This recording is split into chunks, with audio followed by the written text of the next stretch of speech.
Hello student.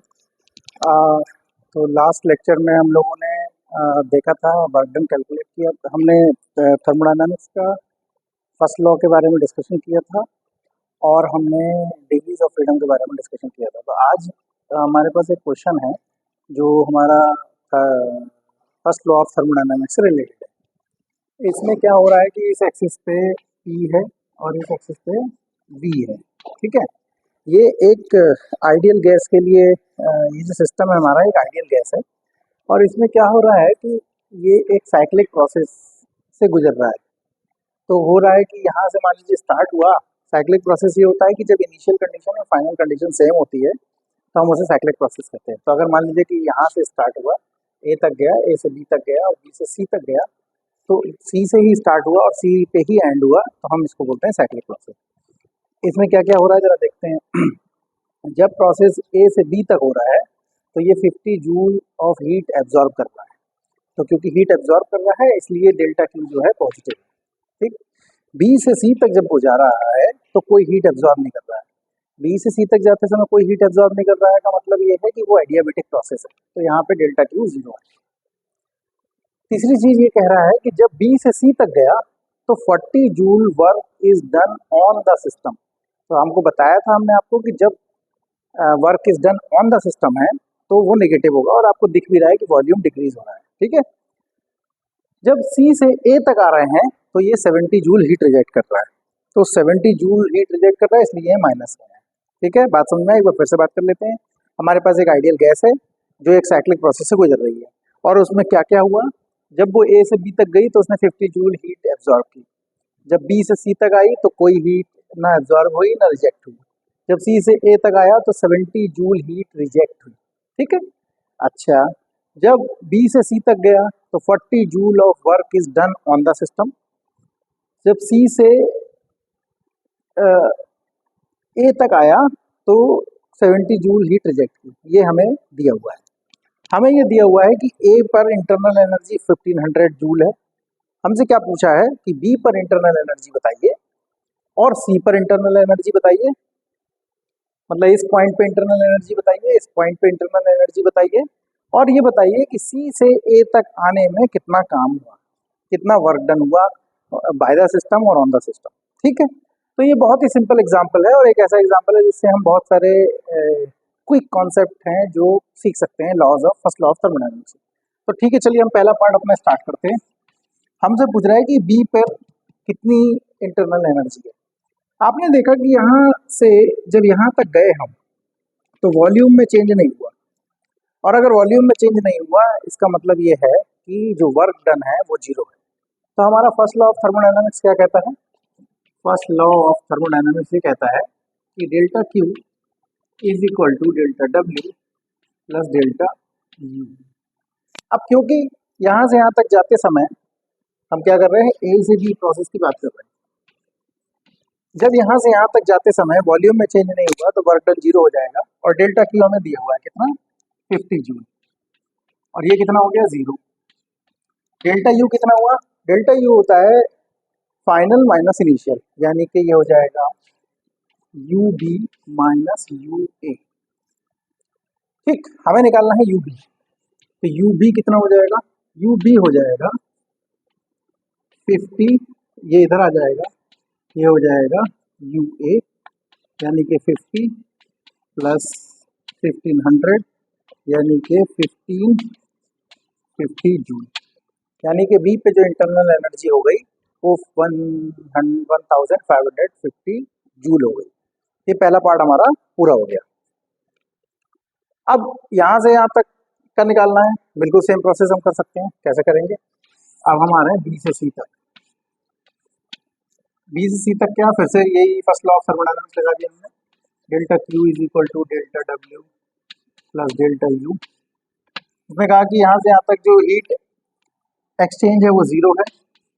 Work done हमें दिया हुआ है ऑन द सिस्टम 40 जूल और डेल्टा यू को लिख सकते हैं, ये फाइनल है और ये इनिशियल, तो हम इसे लिख सकते हैं U C minus U B. ठीक है, अब हमें निकालना है यू सी। तो हम क्या कर सकते हैं कि यू सी को एक तरफ रख लेते हैं, इसको इधर ले आए तो ये बचा है या जब इसको इधर ले आया तो ये माइनस साइन के साथ हो गया, ये बचा -40 और यू भी कितना आया हमारे पास, इतना, कितना 1550।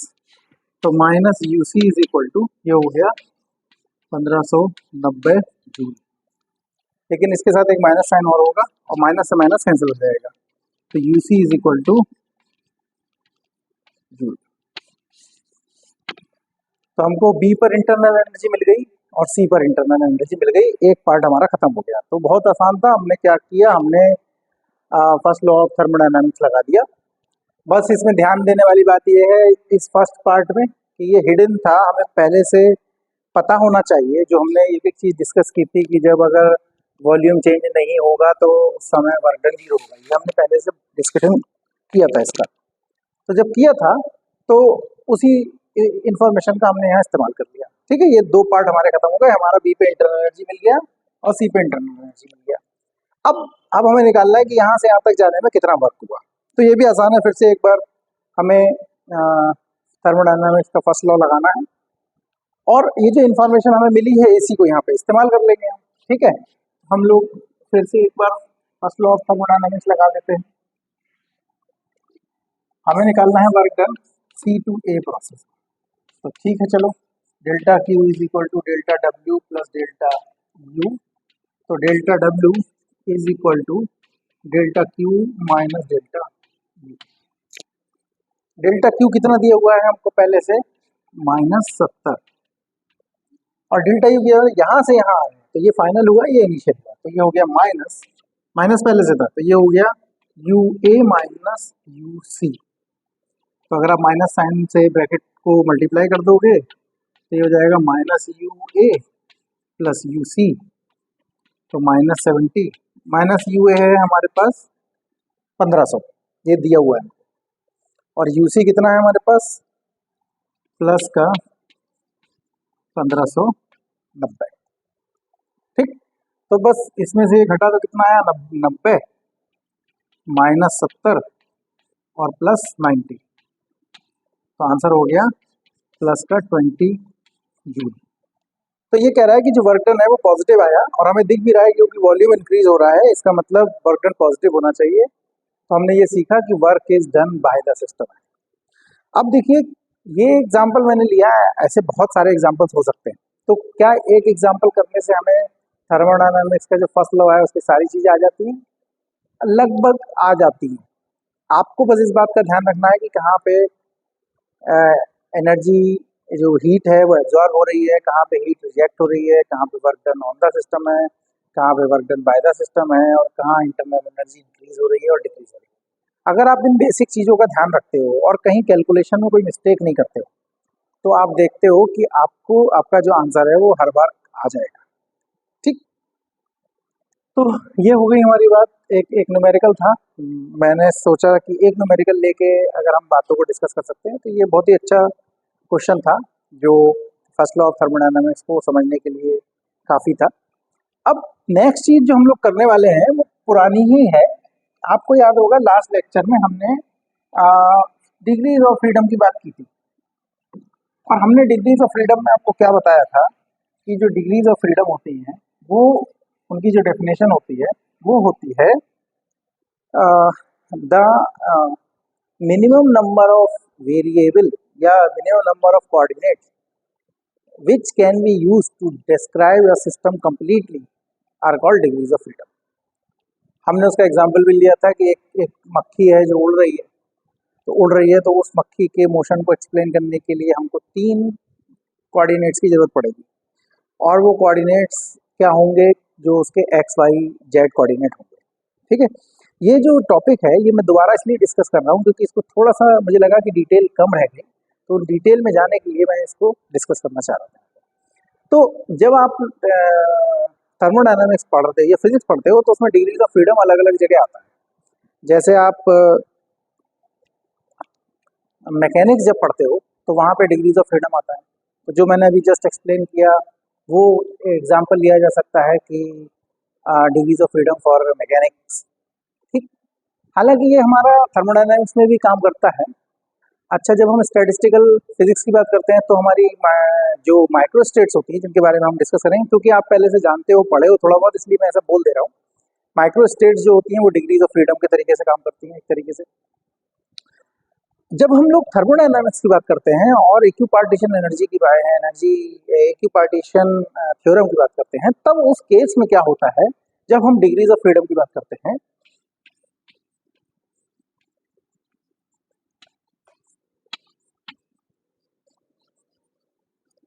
तो बेसिकली हम ये देखना चाहते हैं कि एनर्जी को कितने तरीके से लिखा जा सकता है। देखिए, बहुत सारी किताब पे आपको सीधे सीधे ऐसे एक्सप्लेन करके मिल जाएगा कि आप एक काम करो, देख लो कितने कोऑर्डिनेट हैं और उसी हिसाब से कर लो। हम लोगों ने भी इसको डिस्कस किया था कि अगर एक मक्खी उड़ रही है तो उसके 3 कोऑर्डिनेट चाहिए।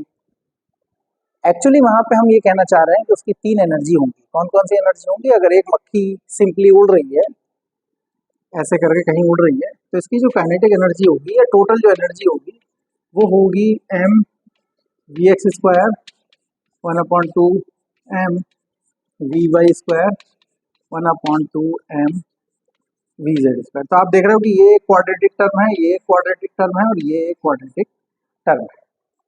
तो यहाँ पे इसकी जो ट्रांसलेशनल डिग्रीज ऑफ फ्रीडम हो गई वो 3 हो गई। ठीक, अगर आप कोऑर्डिनेट के हिसाब से कहते हैं तो आपको पता है कि 3 ही कोऑर्डिनेट चाहिए थे, तो सब कुछ ठीक ठाक था। ठीक, तो जब हम थर्मोडायनामिक्स की बात करते हैं तब हमको ये बताना, अगर हम डिग्रीज ऑफ फ्रीडम कैलकुलेट करना चाह रहे हैं तो एक्चुअली हम ये कैलकुलेट करना चाह रहे हैं कि उसकी एनर्जी जो है वो कितने तरीके से उसको लिखा जा सकता है। ठीक है, तो अब हम अपने वापस मॉलिक्यूल वाले केस में आ जाते हैं कि अगर हमारे पास जो सिस्टम है उसके जो एटम्स हैं या मॉलिक्यूल्स हैं वो बहुत छोटे छोटे स्फीयर्स मान सकते हो। मतलब वो जो पहले मैंने बोला था पॉइंट ऑब्जेक्ट मान सकते हो। पॉइंट ऑब्जेक्ट मानने का मतलब ये है कि उनका अपना कोई मोशन जो है वैसा डिस्कस नहीं कर सकते, बस वो चल रहा है यही डिस्कस कर सकते हैं। तो अगर आपके पास एक, अगर मान लीजिए कि आपके पास 3 एक्सेस हैं, एक्स वाई और जेड, और एक कोई पार्टिकल है, तो मतलब मान लीजिए कि मोनो एटॉमिक गैस है ये।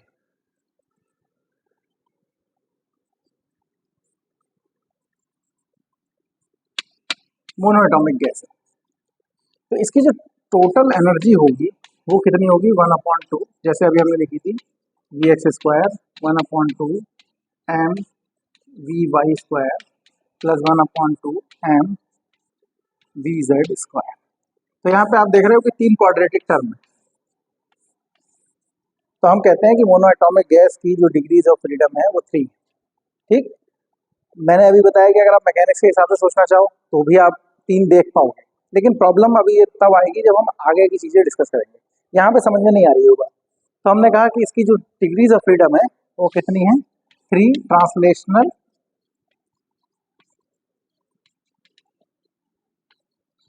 Degrees of freedom.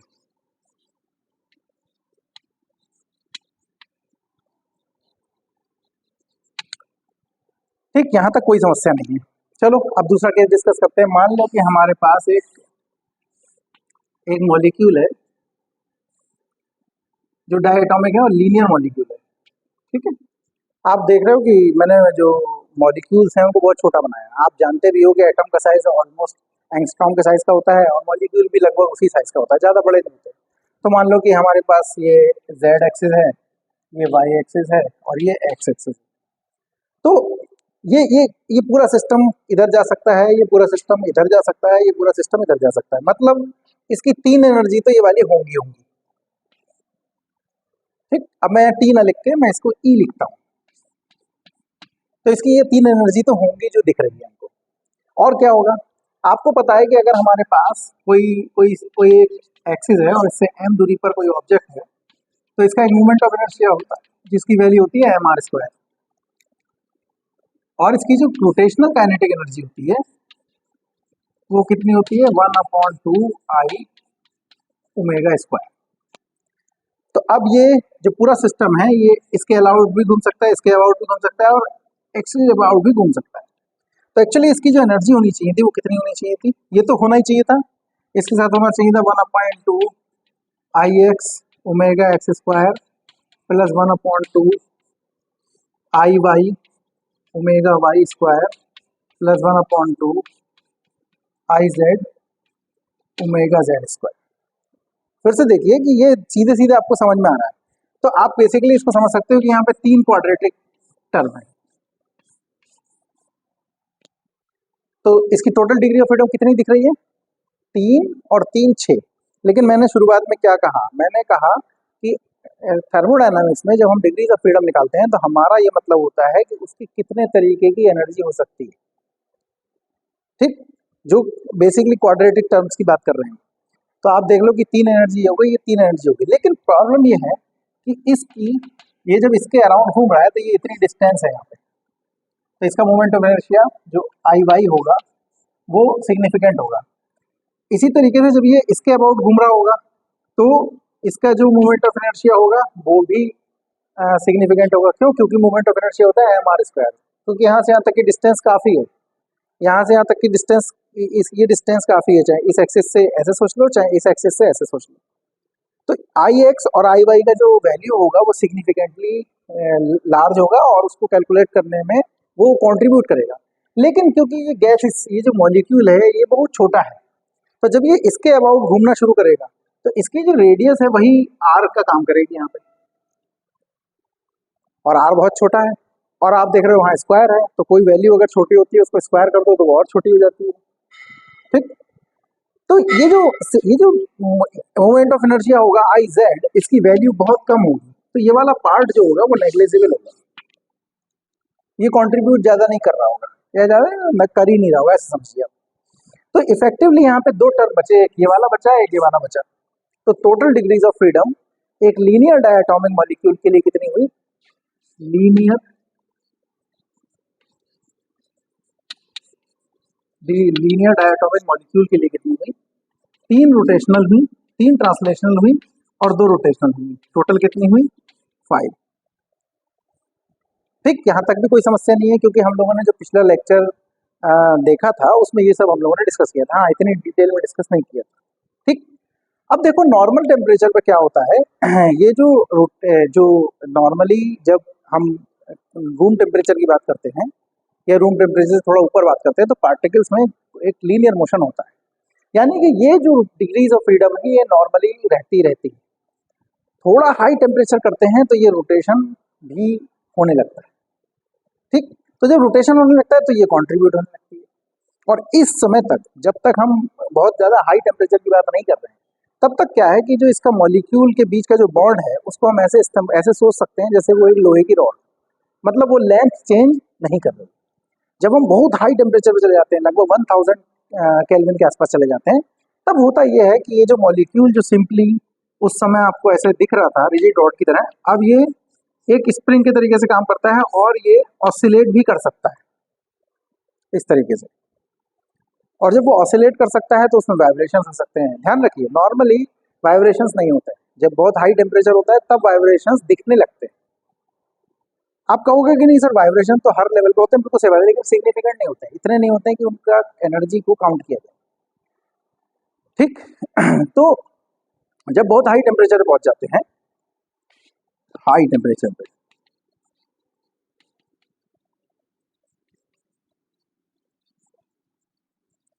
तो उसमें वाइब्रेशंस भी शुरू हो जाते हैं, हम कहते हैं वाइब्रेशन एनर्जी भी आ गई।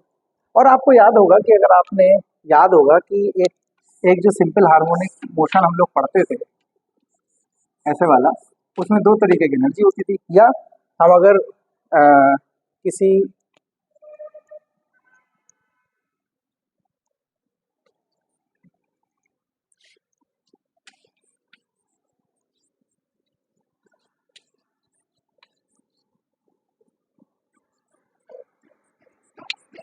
आपको याद होगा कि अगर 2 मॉलिक्यूल है हमारे पास,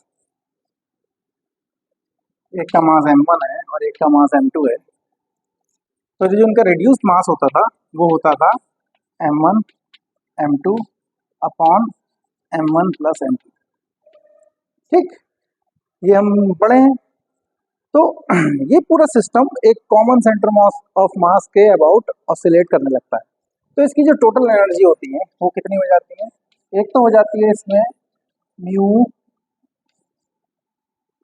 आर स्क्वायर, ये तो हो जाती है इसकी, सॉरी म्यू वी स्क्वायर, जो इसकी ऑसिलेशन की काइनेटिक एनर्जी है, और दूसरी हो जाती है 1/2 के आर स्क्वायर। तो यानी कि जब हमारे पास एक डायटोमिक लीनियर मॉलिक्यूल होगा और जब वो हाई टेम्परेचर पे होगा तो उसमें कितनी एनर्जी टर्म होंगे, एक वी एक्स वाला होगा, एक वी वाई होगा, एक वी जेड होगा। देखिए ये ऑसिलेशन की बात नहीं हो रही थी, ये बात हो रही है कि ये मॉलिक्यूल है, ये एक्स दिशा में भी जा सकता है, ये वाई में भी जा सकता है, और ये जेड में भी जा सकता है। ठीक, ये तीन एनर्जी, तीन तो ये हो गई ट्रांसलेशनल वाली, दो हो गई रोटेशन वाली, क्योंकि ये थर्ड वाली नेग्लिजिबल होगी। और अब देखिए जो हमारा वाइब्रेशंस हो रहे हैं, जो ऑसिलेशंस हो रहे हैं, उसमें दो एनर्जी टर्म है क्वाड्रेटिक। कौन कौन से? एक ये वाले और एक ये वाले। शुरुआत में जब आप ऑसिलेशन को देखते हो तो आपको लगता है कि एक डायरेक्शन में हो रहा है, तो एक ही डिग्री ऑफ फ्रीडम। इसीलिए इस लेक्चर को मैंने स्पेशली लिया बताने के लिए कि जब हम थर्मोडायनामिक्स में डिग्रीज ऑफ फ्रीडम कैलकुलेट करते हैं तो हम ये देखते हैं कि जो एनर्जी है उसमें क्वाड्रेटिक टर्म जो है वो कितनी बार इन्वॉल्व हो रहा है, किस किस वजह से इन्वॉल्व हो रहा है। तो यहाँ पे ये काइनेटिक एनर्जी की वजह से 3 बार इन्वॉल्व हुआ, और रोटेशनल की वजह से एक्चुअली 3 बार इन्वॉल्व हुआ, लेकिन ये वाला पार्ट नेग्लिजिबल था तो इसको छोड़ दिया, तो 2 बार यहाँ इन्वॉल्व हुआ और 2 बार यहाँ इन्वॉल्व। तो अगर हमारे पास एक डायटोमिक लीनियर मॉलिक्यूल है और हाई टेम्परेचर पे है तो उसकी जो टोटल डिग्रीज ऑफ फ्रीडम होगी कितनी हो जाएंगी वो? तो टोटल डिग्रीज ऑफ फ्रीडम होगी 3 ट्रांसलेशनल, 2 रोटेशनल और 2 वाइब्रेशनल, तो टोटल हो गई 7।